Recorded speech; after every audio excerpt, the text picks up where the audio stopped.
تبينوا أن تصيبوا قوما بجهالة فتصبحوا على ما فعلتم نادمين.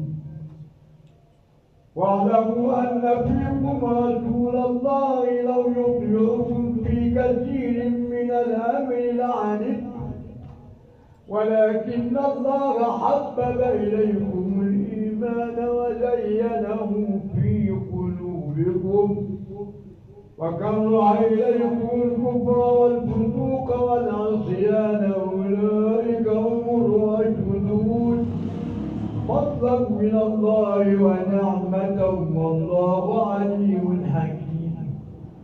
وإن طائفتان من المؤمنين اقتتلوا فأصلحوا بينهما، فإن بغت إحداهما على الأخرى فقاتلوا التي تبغي حتى تفيء إلى أمر الله، فإن باءت فأصلحوا بينهما بالعدل وأقسطوا إن الله يحب المقسطين. إنما المؤمنون إخوة فأصلحوا بين أخويكم واتقوا الله لعلكم ترحمون. الله أكبر.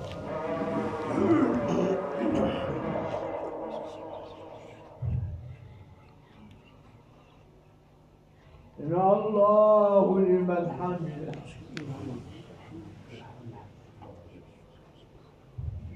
الله